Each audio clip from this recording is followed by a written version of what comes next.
Sejam todos muito bem-vindos a mais um Papo Reto SVS. Hoje eu tô aqui com a Vitória. A Vitória já é da casa, né? E com a Renata também.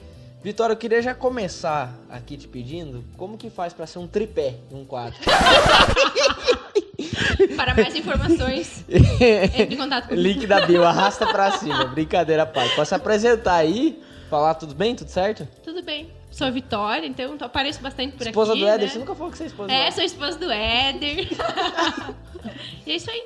Você já me conhece. A Vitória do Éder. A Vitória do Éder. Renata, Eu sou a Renata. mas não é ingrata. Antes que saia a piadinha. É. Sou a Renata, sou atleta de handebol. Moro em Itajaí, mas morava em Chapecó. É isso, um pouco. Queridos, a gente está aqui de uma forma muito informal, a gente quer conversar um pouco sobre um tema importantíssimo na vida de todo cristão, essa é bem a verdade, né? Eu vejo assim, quando eu começo a analisar, até hoje eu participei de um outro podcast, de um outro canal no YouTube, aí como entrevistado, aí o papo às vezes é diferente, né? E eu tava analisando um pouco a minha trajetória de vida como cristão, como alguém lá de trás, como se converteu, enfim, todo esse processo.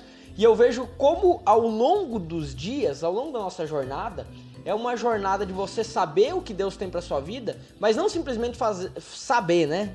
O saber não resolve, mas de pequenos sims que você dá para Deus. Então assim, hoje, o que Deus te pediu hoje, sabe, que você precisa fazer hoje? E nesse sentido, eu percebo que muitas pessoas querem viver aquilo que Deus tem para a vida delas, mas não querem falar assim. Né? Não querem dizer sim. Então é um assunto muito importante. Hoje a gente vai falar um pouco sobre isso, sobre o poder de você dizer sim para aquilo que Deus tem te pedido, ok? E eu gostaria que vocês já começassem falando acerca de como tem sido essas experiências com vocês lá atrás, desde o processo de conversão, enfim, acerca disso. É difícil falar sim para Deus?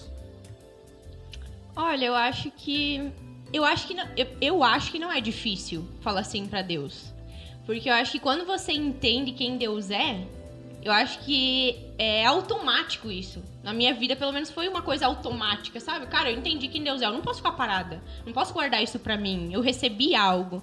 E quando eu me converti, pra mim foi muito automático isso. Esse virar de chave, sabe? Não, eu aceitei Jesus, eu preciso fazer algo por isso, eu preciso levar o evangelho, eu preciso compartilhar com as pessoas. Então eu acho que o mais difícil do sim é você entender qual é o passo que você deve dar. Eu acredito que não é difícil dizer o sim, mas permanecer no sim, né? Porque ultimamente, no último ano, eu tive que dizer um sim muito grande para Deus. E esse sim precisou permanecer. E ele já tinha me dado toda a direção, já tinha me dado todo o organograma ali dessa decisão que eu precisava tomar. E eu já tinha tudo aquilo, só que vem muitos momentos que são difíceis. E tudo que ele pedia era permaneça. Tudo que eu ouvia de Deus era permaneça. Tanto que eu escrevi assim na frente da minha cama, permanecer. Porque dar o sim, tem vezes que vai ser difícil, mas normalmente é algo que vem de forma natural. Mas o permanecer com o sim, permanecer dizendo sim, é o mais difícil, assim. É quando você precisa buscar cada vez mais nele essa permanência. Tipo, por você sozinho, você não consegue permanecer no sim. Mas eu acredito muito que eu tenho vivido e visto é isso. Assim, o sim é tranquilo, mas o permanecer no sim é que pega ali, né? Interessante essa parte aí do permanecer, porque ela remete a um forjar, né? Você ser forjado, você ser lapidado, né? Eu voltei a fazer academia agora, depois de 1 ano. E por mais que eu estava tendo uma vida de exercício ali, pedalando, caminhando, correndo... Quando eu fui pra academia, agora essa semana eu fui a primeira vez, assim, cara, eu tô com dor em lugares, no braço, no peito, assim. Por quê? Porque eram músculos que estavam inativos, essa é bem a verdade. Por mais que eu não estava tendo uma vida sedentária, eu não estava usando aquilo ali. Agora, tem aquela velha máxima que o pessoal sempre fala, né? Você vai um dia, você vai sentir dor, mas você tem que ir no outro dia para você dar um choque no teu corpo para que, não que você vai ter mais dor, mas para você isentar a dor do dia anterior, algo engraçado. E nesse sentido de permanecer, eu percebo muito isso, que é você, cara, você tomou uma pancada, É você permanecer firme pra você ficar mais forte, não pra desistir. Das coisas rotineiras, né? Até, tipo, na academia. Por exemplo, hoje à noite eu vou dormir e eu decido que a partir de amanhã vai. Amanhã vai. E eu decido isso. A decisão, ela é muito simples, ela é muito fácil. Eu decidi isso. Mas no outro dia de manhã, eu permanecer na decisão. Essa é a dificuldade. Tipo, vou ter várias evidências que vão me dizer pra não ir mais na academia. Um dia, tô morrendo de dor. É uma evidência de que eu posso ficar em casa, porque eu tô com dor. Mas e daí, tipo, deixar as evidências, as circunstâncias de lado e decidir de novo, tipo, uma decisão constante, decidir novamente permanecer naquela decisão que eu já havia tomado, né? Então é algo, tipo, que a gente traz para as nossas vidas rotineiras, mas também com essa coisa de Deus, das coisas que Deus nos pede para posicionar, das decisões que Deus pede para que a gente tome, né? E eu acho que entra muito no ponto de que a gente vive numa geração muito imediatista, né? Então, você dá um sim, a primeira coisa que não acontece do jeito que você planejou, a lógica da pessoa hoje é desistir, né? Então, eu acho que o continuar no sim, sabe que esses dias até eu tava ouvindo uma pregação que tava falando sobre relacionamentos, e eu acho que encaixa muito nisso, porque a pessoa, ela falava, hoje as pessoas estão dispostas a criar novos relacionamentos, mas não estão dispostas a manter relacionamentos. E eu acho que é sobre isso, as pessoas, elas estão dispostas a dar o sim, mas elas não estão dispostas a continuar com o sim que elas deram. Sim. E porque a gente sabe, né, que você dá um passo e sim, virão circunstâncias difíceis, virão situações contrárias, mas é você permanecer naquilo que você falou sim, não, eu vou ser constante nisso, né? É muito a questão do casamento, né? É de um relacionamento, porque o casamento é profético, hein? Você esqueceu de falar que você é solteira, né? Mande seu currículo. Vamos analisar. Manda no privado aí. A temporada pra mandar currículo. Mas assim, como, né, Renato, como do casamento, sim, profeticamente você está falando sim, mas o casamento você diz um sim. Obviamente que não. O sim que você dá no casamento não é o sim lá no altar. Não é um sim lá no altar, é lá o cristão. Você cristão, quando você dá o sim do seu casamento, eu digo que é quando você inicia um namoro, né? Quando você inicia um namoro, que você tá namorando, isso não é pra provar a pessoa, não é pra testar. É porque você tem a convicção da parte de Deus e que é uma pessoa que é pro resto da vida. Essa é a verdade, mas enfim, esse é assunto até pra um outro papo reto. Mas o sim do casamento, ele não te isenta de dia ruim. Ele não faz lavar a louça sozinho, entendeu? Ele não faz ter comida pronta toda hora. Ou seja, você tem dilema, você tem dificuldades. Você falar sim, como você não é casado ainda, né, Renato? Mas será? mas, por exemplo, você deu um sim recentemente pra você sair da sua família, da sua parentela, né? Você da sua casa, do seu comodismo, do seu apartamento, de toda a sua estabilidade. Você foi para um lugar novo. Exatamente. E o que eu tenho aprendido bastante com isso também, eu acho que até para dentro de um relacionamento, assim, é que o sim, ele precisa ser, a motivação do sim precisa ser o propósito e não necessidade ou oportunidade, né? Então, Jesus, ele se movia muito por propósito, não por necessidade ou oportunidade. E eu tenho aprendido muito isso no último ano, assim, que minha vida virou de ponta cabeça, porque apareceu muita oportunidade. Tipo, tinha um plano muito promissor em relação à minha profissão e Deus me pediu para mudar a rota totalmente, assim. E eu tinha oportunidades incríveis em relação à minha profissão. Só que Deus estava me pedindo para entender que eu não podia me mover por oportunidade, por portas que estavam se abrindo que não eram portas que Ele estava abrindo, ou por necessidade, que tipo, a gente precisa de dinheiro para viver, por exemplo. Eu não vou me mover por necessidade. Trazendo isso pro casamento, eu que sou solteira, ando com muita menina solteira, e eu percebo que existe uma necessidade de mostrar para os outros que ela não vai ficar pra titia, que não vai ficar sozinha. E eu vejo muitos casamentos não perduram por conta disso, eu acredito, sabe? Porque a pessoa se move por necessidade. Ela diz o sim com a motivação de necessidade ou oportunidade. Tipo, não aparece ninguém, apareceu um louco lá. É uma oportunidade. Aquela história do casamento, você não casar pra... Você casar pra perder, né? Você casa pra perder. As duas partes perdendo, as duas ganham. Quando você fala um sim pra Deus, você tem que perder. Exato. Entendeu? Só que Deus não perde. Esse é o detalhe. Entendeu? Por quê? Por que Deus não perde? Porque ele tá certo. Entendeu? Ele é diferente de duas pessoas falhas. Que têm as suas convicções que podem falhar. Então precisa ceder. Agora, quando eu tô num relacionamento com Deus, por isso que a Bíblia nos diz que a igreja, o que é? O corpo de Cristo. Então, e é a noiva, certo? A noiva esperando a volta do noivo. Então, se a igreja é o corpo de Cristo formado por nós, formado pelas pessoas, ok? E é a noiva, nós temos que trazer isso como o que o noivo, o que Deus ele tem nos pedido, sabe? Eu disse um sim pra Deus, cara, mas é eu que tenho que perder, entendeu? Eu que tenho que perder, a parte de Deus, não é Deus que tem que ceder. E a gente acaba vendo, como Paulo fala que a perda, ela acaba se tornando ganho. Porque parece uma perda a primeiro momento, quando Deus nos pede algo assim. Mas se a gente for ver no âmbito espiritual, é muito ganho, sabe? O crescimento e aquilo que ele faz de forma interna do nosso crescimento espiritual e como pessoa também, é um ganho que sobrepõe a perda, assim. Então, é uma mudança de perspectiva, né? Eu acho que e até o perder é um negócio assim que a gente tem que ressignificar esse conceito. O que é perder pra você? Entendeu? O que é perder? Porque assim, se eu tô... É o que Paulo diz, né? Ele até fala assim, olha, eu era o padrão perfeito de alguém que ia pro inferno. É mais ou menos isso que ele tá dizendo, né? Eu era o padrão. Se tinha alguém que poderia se gabar de algo, esse alguém era eu. E ele começa a listar todos os pré-requisitos de alguém ali que era totalmente contra os princípios de Deus. Então a gente ressignificar o que é esse perder.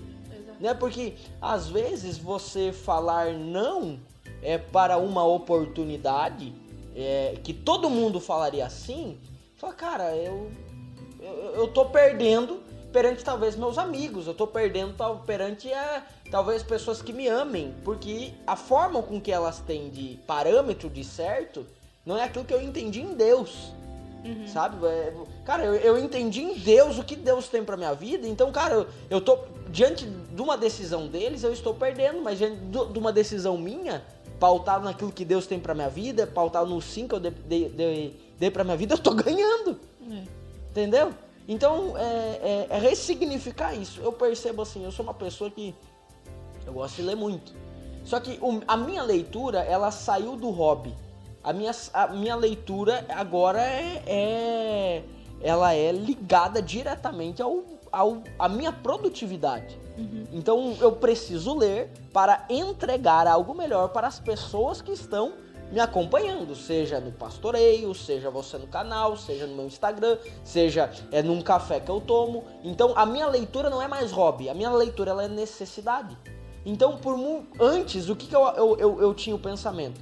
Eu estou lendo aqui, mas eu estou perdendo uma hora do meu dia. Não, agora uma hora do meu dia não, é um investimento que eu estou fazendo. Entendeu? Eu estou aqui, eu estou trabalhando, eu estou lendo aqui porque eu preciso aprender mais. Então é você ressignificar essa perda. Verdade. E eu acho que quando você diz sim pra Deus, você tem que entender que não é sobre dizer sim pra tudo, né? Eu disse sim pra Deus, mas não é tudo que aparecer na sua frente que você vai dizer sim. E entra num ponto onde a gente fala muito sobre ativismo, né? Que a pessoa acha que dizer sim pra Deus é ativismo. É só fazer. E uma coisa que eu vivi nos últimos dias, até compartilhei com a Karen e falei pra ela que eu tava muito cansada, aquilo tava me sugando. Eu falei, cara, tem alguma coisa de errado, eu não consigo mais ser produtiva. Eu fazia um monte de coisa, mas na verdade Não fazia nada. Meu Deus, cambaleando. E aí um dia eu parei e falei pra Deus, falei, tem alguma coisa de errada. E na hora Deus falou comigo, não existe graça da minha parte sobre isso que você tá fazendo. Uau. Então, é uma coisa que você pensa, cara, eu disse um sim, e é uma coisa que é bom, entende? Só que Deus não é pra você fazer isso. Então, a gente precisa entender que o sim da parte de Deus exige de nós sim e não. Né?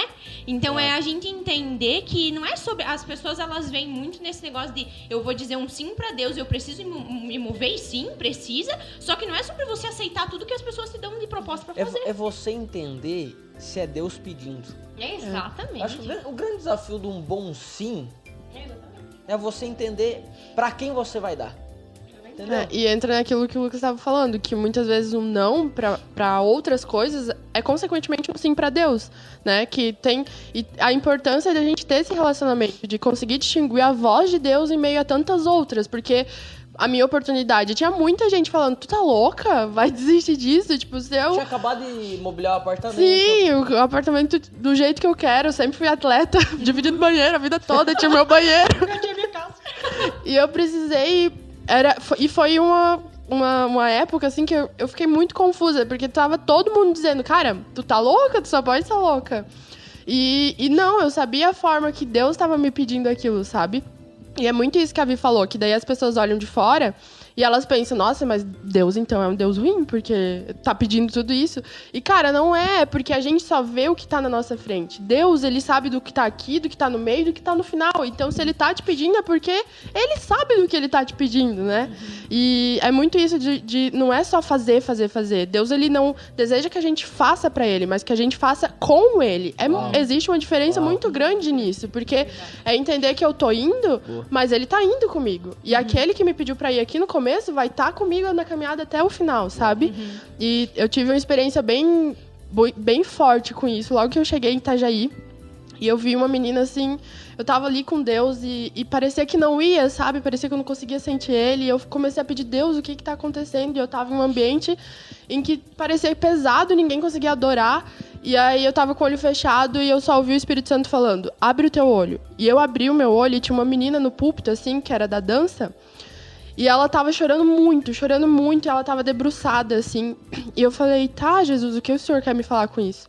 E ele falou assim, ela tá sentindo meu coração, o meu coração chora, porque tem trabalhadores tentando me amar quando eu desejo pessoas que me amem trabalhando. Meu Deus. E isso foi muito forte forte mesmo. E aí eu comecei a chorar e eu falei, Jesus, o que eu posso fazer pra fazer com que as pessoas, pra que eu, primeiramente em mim, entenda que eu preciso te amar e o trabalho vem como consequência, mas como eu posso mostrar isso pras pessoas também, sabe? Como eu posso mostrar que primeiro é o teu amor, primeiro é te amar e não fazer. Ele não quer que faça, ele quer que ame. E o trabalhar pra expandir o reino aqui é consequência, sabe? Desse amor tão grande por ele. Sabe, Deus, ele falou muito comigo a semana passada. E eu até compartilhei. Saiu o devocional. Você já deve ter olhado o devocional, ou se não saiu, vai sair o devocional acerca disso, né, Gui? Não, é que não sei que dia que vai ser postado esse papo reto, por isso. Mas eu sei que eu postei no Instagram. Eu terminei, estávamos numa jornada de lives às 6h57 da manhã. Só que eu sei que eu estou fazendo, entra nisso que você falou, Vitória, sobre o ativismo.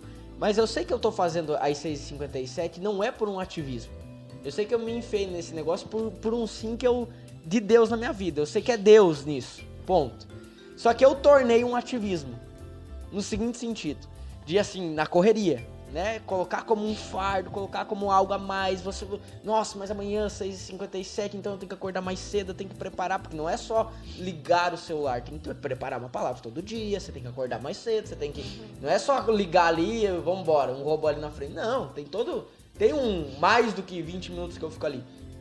E eu lembro que eu terminei a live, eu já queria fazer o meu devocional, mas assim, tudo muito intenso. Eu levantei, aí já fui tomar banho, me troquei, já fiz a live, aí eu já queria fazer o devocional, assim, isso era 7h20 da manhã. E na hora que eu fui atrás da minha Bíblia pra fazer o devocional, e eu não achava a Bíblia, eu não achava minhas coisas, Deus falou comigo assim, ei, para. Eu escutei claramente algo assim, falando assim, ei, para, seja mais leve, calma. A Betina, toda vez que ela tá mais agitada, assim, que ela tá mais intensa com alguma coisa, a Karen pega ela assim e fala, filha, calma.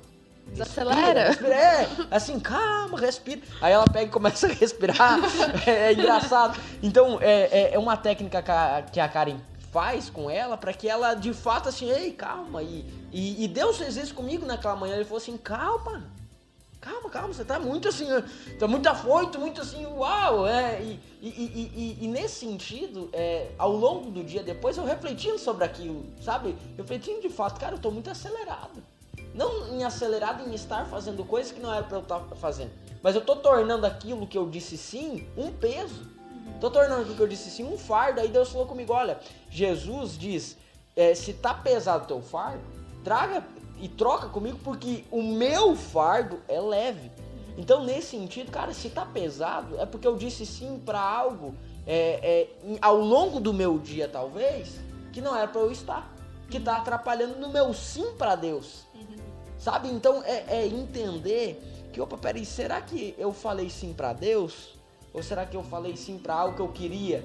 Que por mais que seja pra Deus, mas não é pra você estar enfiado lá.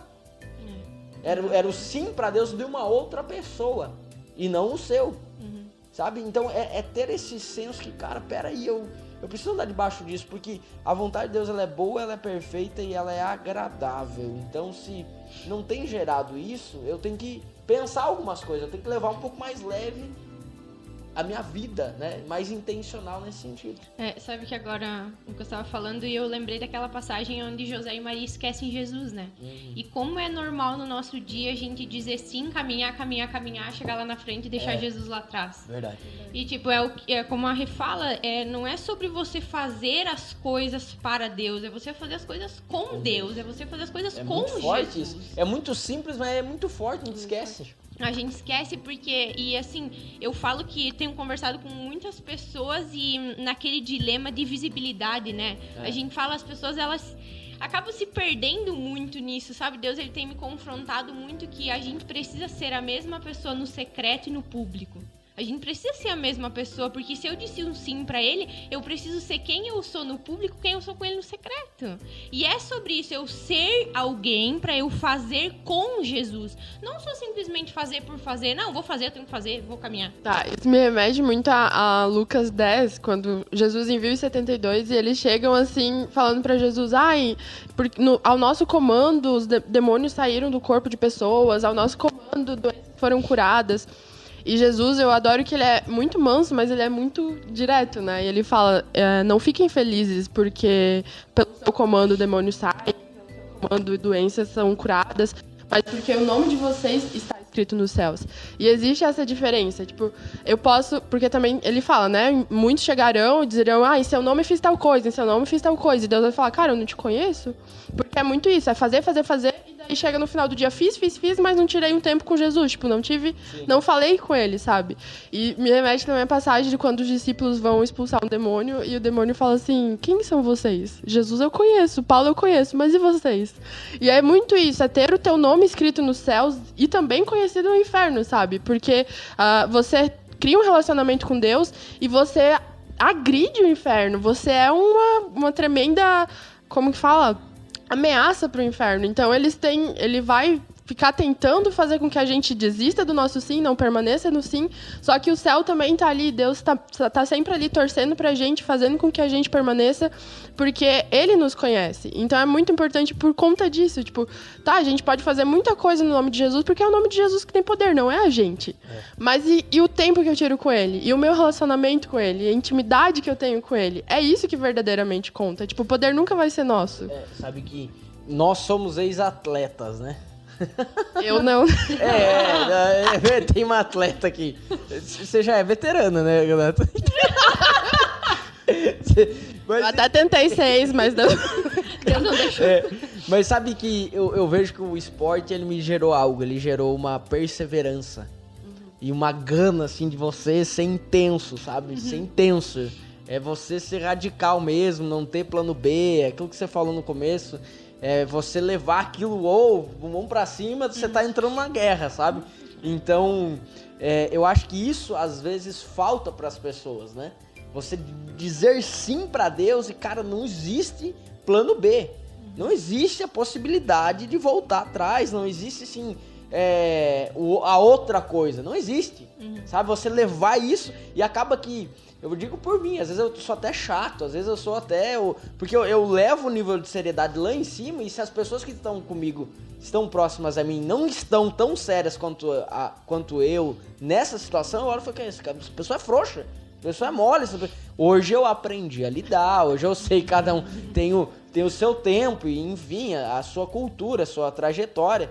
Mas por muito tempo, até eu falei isso no Papo Reto sobre maturidade, eu achava que eu julgava a pessoa, ficava pessoa frouxa. Mas é porque o histórico de atleta meu, cara, entrava, não, tem que dar certo, tem que acontecer, tem que... Entro pra ganhar. Exato. Então, você entrar na jornada do sim de Deus, cara, não existe plano B, não existe você perder. Não tem possibilidade de errar, tem que ser um negócio assim, sabe, aficionado por querer viver aquilo que Deus tem pra sua vida. E o atleta, ele entra muito naquele que tá lá, eu era atleta de vôlei, então tava 24, eu participei de um campeonato onde a equipe contrária, se elas ganhassem mais um set, elas eram campeãs do campeonato, era a final. E tava 24-17 pra elas, e a gente virou o jogo. Nossa. E, tipo, cara, aquilo marcou a minha história, e sempre eu vou carregar isso, porque eu lembro, gente, era 24-17 pro time contrário, a gente virou o jogo. E isso me remete muito à nossa vida com Deus, porque, cara, pode estar 24-17 pras adversidades, mas eu vou lutar e eu vou virar isso, sabe? Então, isso eu carrego comigo, porque eu penso, cara, se deu certo nesse dia, não, eu vou fazer dar certo, eu vou... Imagina com Deus, né? Imagina com Deus. Mas eu fico pensando assim, porque a gente vive numa estação que as pessoas muito têm se falado acerca da palavra de Deus, né? Então, muitas pessoas têm entendido, Deus tem uma palavra pra minha vida. Ok, Deus tem uma palavra pra minha vida. Agora, muitas pessoas entram no ciclo de querer colocar Deus contra a parede. Não, Deus, você prometeu, né? E esquecem do tal do processo, né? Aí eu olho, por exemplo, para um sim que não é Deus. Mais de 100 anos construindo a arca. Entende? Aí eu olho para um sim que Abraão deu. 25 anos esperando filho. Até que tentou dar um jeito ali no meio do caminho, mas não deu certo, né? Porque quando é a palavra de Deus, é Ele que vai fazer as coisas. Então eu fico olhando isso, que eu dar um sim para aquilo que Deus tem para minha vida, não significa que amanhã eu vou ter um dia fácil. Como Davi. Davi, ele foi empoderado para ser rei. Só que no outro dia ele era o quê? Ele era o pastor, ele era o filho. Ele continuava sendo filho, mas mais novo ali, o filho que ia apanhar mais que os outros. E o engraçado que Davi na história é que ele tinha sido ungido rei e ele chegou até o palácio a primeira vez não com uma posição de reinado, mas para servir o rei da época, né? Então esse era um processo necessário para que ele ocupasse o papel, o propósito dele que viria um dia. Ele precisou servir também, ele precisou passar por esse processo. E esses processos, na verdade, são pequenos propósitos para que a gente chegue no propósito final. É como se a gente fosse dando check, assim, nos processos, né? Exato. E logo que minha vida mudou, assim, Deus foi muito... Ele foi bem pontual, assim, em me perguntar se eu estava disposta a amar os meus processos tanto quanto o meu propósito. E é isso que a gente tem que saber, sabe? Que por mais que pareça difícil o processo, cara... Algo tem ali. Deus não vai permitir algo em vão. Deus não vai fazer com que a gente passe uma situação em vão. É extremamente necessária para que a gente chegue ao nosso propósito com a bagagem certa para viver o propósito, né? E parar de enrolar, né? Acho que assim, você sabe o que Deus tem pra tua vida? Cara, para de enrolar. De sim e cai de cabeça. O pessoal me pede, como que foi teu processo de conversão? Eu falei, cara, eu entendi o que era Deus e acabou. Eu não fui barro e tijolo, não fui meio barro, não fui meio tijolo, não fui morno, eu não fui morno, eu não fui o quente, eu fui quente, entendeu? Eu entendi o que Deus é e acabou. Eu levo muito isso e às vezes eu até sofro nesse sentido, porque eu levo em tudo na vida, eu sou muito, sim, não. A Bíblia diz acerca disso, né? Então você sabe o que Deus tem pra você, você sabe o sim que você precisa dar, cara, não enrola. Não deixa pra depois, não procrastina, porque as promessas de Deus não se cumprem, mas você não faz aquilo que Deus tá pedindo. Você não dá aquele, né, não dá o check na lista ali, opa, o dever cumprido aqui, ó. Não. E eu acho que um ponto bem importante é entender que quando você dá sim pra Deus, começa crescendo pra baixo, né? Começa crescendo pra baixo. Eu lembro de uma situação lá na fazenda da minha família, tinha uma árvore que ela cresceu muito, só que ela não dava folhas, mas caiu, ela não dava frutos, e depois de uns 2-3 anos ela caiu sozinha, porque ela era podre. E aí o meu avô me explicou, né, que ela não tinha raízes, então ela até cresceu, durou uns 2 anos assim, não produziu frutos e apodreceu, caiu. E eu acho que é isso, quando você diz sim pra Deus, se você não dá o tempo do processo de crescer pra baixo, você até cresce pra cima um tempo, mas apodrece. Porque você não tem raiz pra aguentar. Então eu acho que quando você dá sim pra Deus, você tem que entender que primeiro você vai ter que crescer pra baixo. Primeiro vai ser difícil, primeiro é lá. Ninguém vai ver, né? Exatamente. É o preço que você paga que ninguém vê. Qual é o teu sim quando ninguém tá vendo? Dar um sim pra Deus quando todo mundo tá vendo, que as pessoas vão te aplaudir, beleza. Mas e o sim que você dá quando ninguém vê?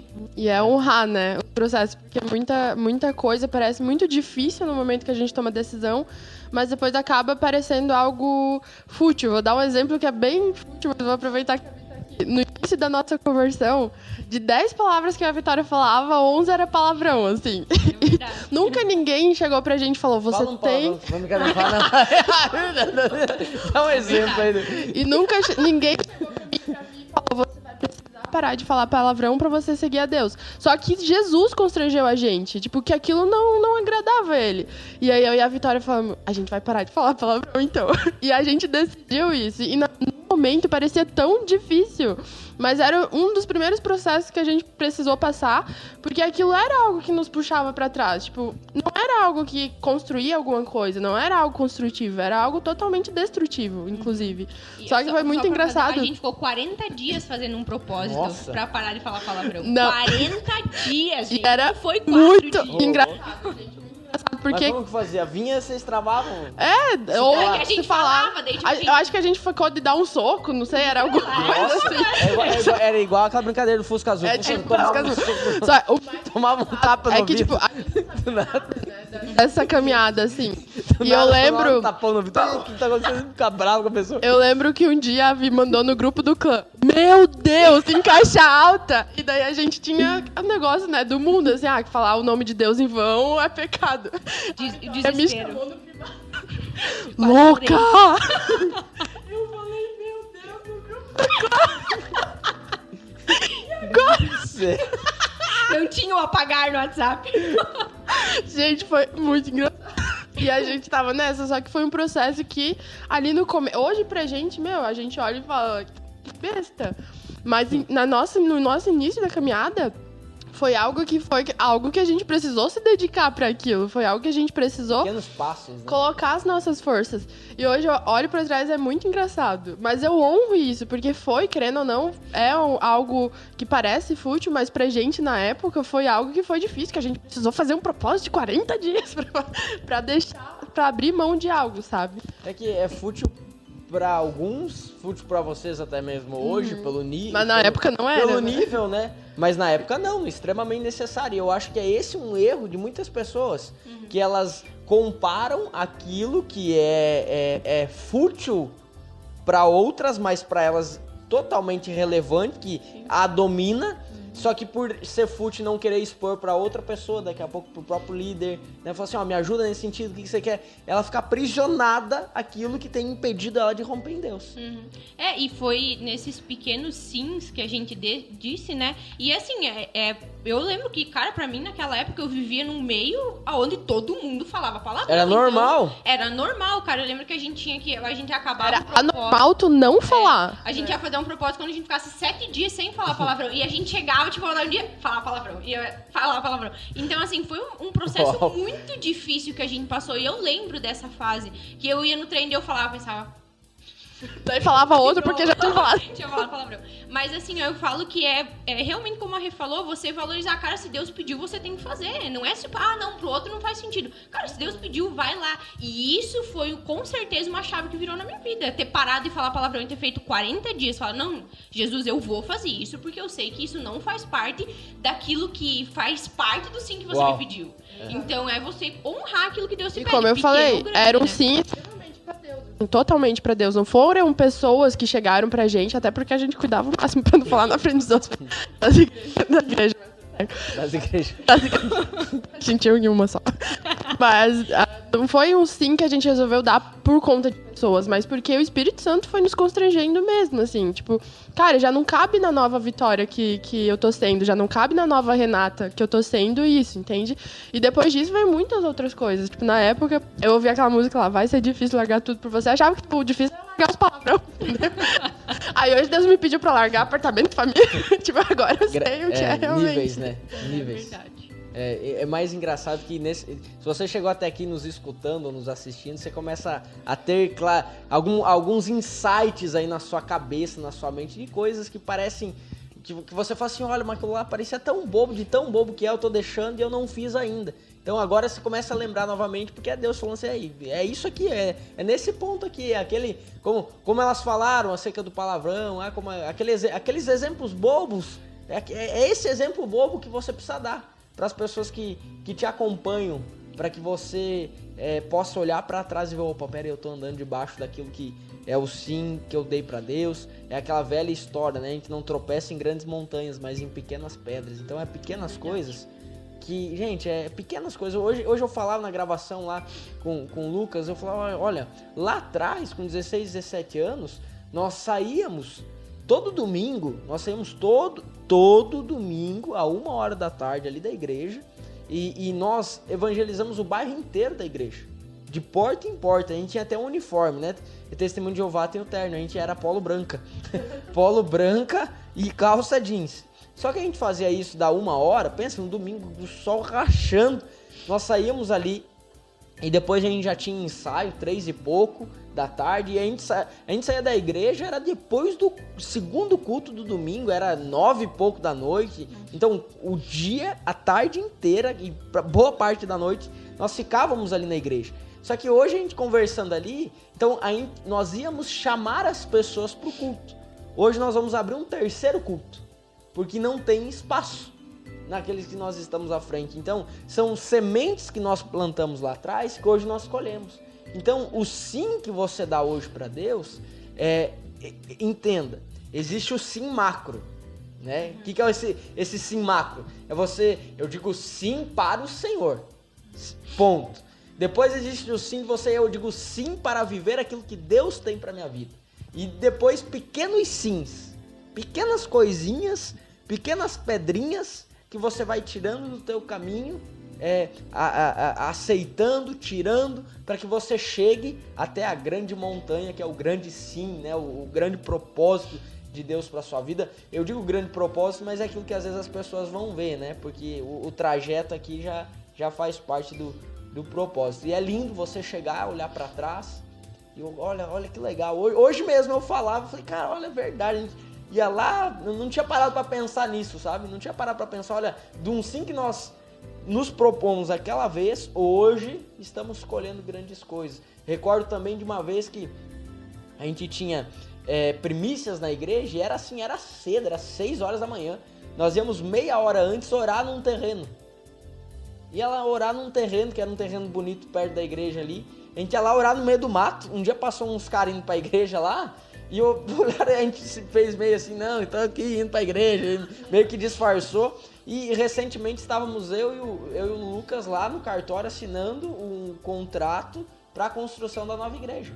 Então é coisas assim que são pequenos sims que você dá lá atrás, cara, pequenos sims para, cara, vamos lá às 5h30 da manhã? Vamos lá às 5h30 da manhã orar pelo terreno? E obedecer mesmo que pareça... É loucura parece no momento. Não pode ser Deus, isso. Assim, e o mais engraçado, o que é? É que a gente orou, e aí você tem aquela expectativa, né? Eu disse sim, então quando eu terminar de orar aqui, ó, vai vir alguém e vai falar assim, vamos comprar aquele terreno. E não comprou.